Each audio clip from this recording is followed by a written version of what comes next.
Want to have your clip featured in the Skyrim Clip of the Week? Simply record the clip on your Xbox and then send it to me via message. My gamertag is iRyanI, that's IRYENI, and you can message it to me over Xbox and I'll be able to view it. I look forward to seeing the clips that you guys send me. Now moving on to the video.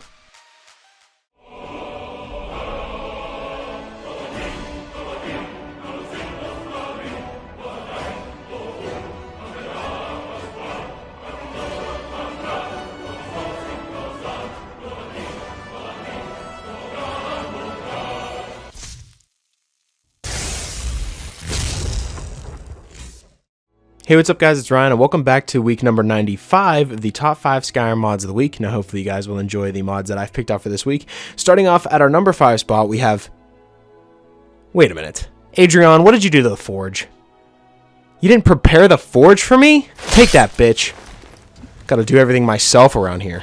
Like I was saying, starting off at our number 5 spot, we have the Animal Pajama mod. Now, you may be asking, Ryan, why are you covering a mod that covers animal pajamas? Now, I looked on the mod page, and this was under the most popular for this week, with over 13,000 favorites, so I had to check this mod out. And what it is, it's 10 of the animal-themed pajamas for male and female characters. How to get it, you can buy them from bits and pieces in Solitude, or you can craft them at the Forge using bear claws, leather strips, and other miscellaneous materials that you find throughout Skyrim. And the recipes for the armors include the bear costume, a chicken costume, a fox, a frog, a goat, a cow, a panda, a pig, a rabbit, and a tiger, which are a whole bunch of animals that you can find in the game, as well as get these very colorful armors and extremely lore-breaking armors as well. But let's face it, the lore behind everything, you know, the Skyrim's been out for over 8 years. Sometimes we need to just cover a mod that doesn't really have that much lore in it, because how lore-friendly can you get whenever this game's been out for so long and so many mods get added every single day? You know, sometimes you just gotta have a mod in there that you just want to fool around with and just mess around with for some time, just to take a break from the seriousness of Skyrim, and then you can get right back into it. So I ended up trying to find some of my brethren as a bear, but I couldn't really find a bear, so I switched over to a rabbit costume, and Lord behold, I got attacked by a wolf. I sought refuge at a giant's camp, and he also destroyed me. So no one really likes furries. End of story. But this mod's pretty cool to play around with and get some silly scenes if you're recording some videos as well. So that's why it comes in at our number 5 spot. So I'd recommend downloading the Animal Pajama mod. Coming in at our number 4 spot, we have the Cat's Kingdom. Now this adds 2 new variant colors for the house cats in some houses, and there's wild, non-hostile cats and companions invaded through Whiterun, Solitude, and Riften. There's also new house cats and companions in Breezehome, Honeyside, Proudspire Manors, and other houses as well. You can actually have these cats as followers. Now it doesn't actually say in the mod page itself, but if you combine this mod with other mods such as having multiple companions, you might be able to just become an absolute cat lady and just hoard a bunch of cats that are around the game, because I found absolutely a crazy amount just playing through Whiterun. I found a ton on the streets, and I imagine going through Honeyside, Proudspire Manor, and the other houses, you're going to find a ton of different cats around every city. So if you love cats, and the cats actually look really good, you would think adding cats into the game might not look as great, but actually looks really good. I like the way they made the cats in this game, and it doesn't feel like too out of place. It feels like it fits right in, and if you're more of a cat person and you don't want to have a dog, then this is the mod for you. So that's definitely why it comes in at our number 4 spot, so I'd recommend downloading the Cat's Kingdom.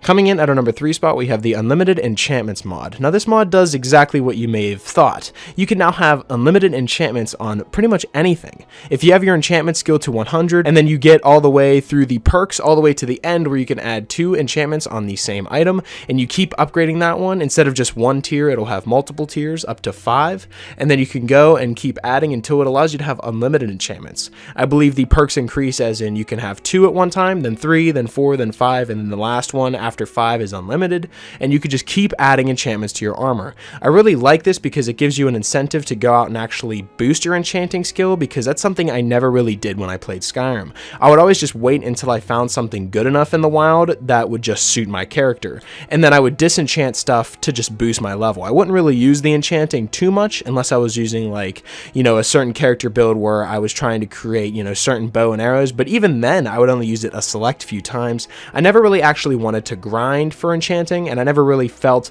that there was a reason to, because all the loot in the game is already pretty good. Depending on what difficulty you're playing on will give you an incentive on going out and actually getting your enchantments, but this mod just eliminates that entirely and gives you a full incentive to get your enchanting skill to 100 as soon as possible, because this is a very effective mod that allows you to have pretty much anything you want and create any type of enchantment on a weapon. Combining this with other mods that allow you to have any type of enchantment on any type of armor, say you want to have sneaking on a robe instead of your boots, you could actually put that on there now with a mod that would allow you to do this. So if anyone knows of any mods that actually do that, please let me know in the comment section below, because I'd love to see a combination like that.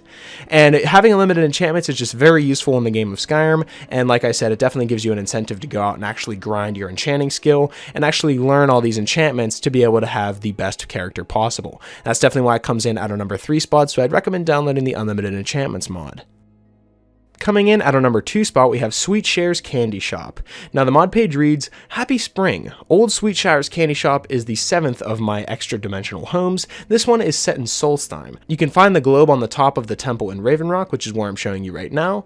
You can make your own candy, grow your own sugarcane, and sell moon sugar to the Khajiits. It features full crafting, a bed that gives you a well-rested bonus, and it's also good for companions. It also features new ingredients and a new outside cell of Tamriel that has lots to look at. All the instructions for Sweetshire's garden are kept in his journal. Keep it safe as you cannot access the recipes without it. And just to get inside the globe itself after you pick it up, it's under your potions, but you just activate it in your potions and it takes you right to the house. And to exit, you walk up to one of the cheese statues that are around the place and you can just click on it to return to Tamriel. Now let's move on to the tour.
So as you can see, this adds a little cell that contains a lot of content, and the outside area is actually really beautiful. I like all the little candy structures that they have around here and how colorful it is on the outside as well. And inside the candy shop as well, being able to make your own candy, grow sugarcane, and all that type of stuff is really useful, and I feel like that would add a whole bunch of new concepts and new merchants into the game. So that's definitely why it comes in at our number 2 spot, so I'd recommend downloading Sweetshare's Candy Shop. Coming in at our number 1 spot, we have M.H.A.R.P.H.I.N.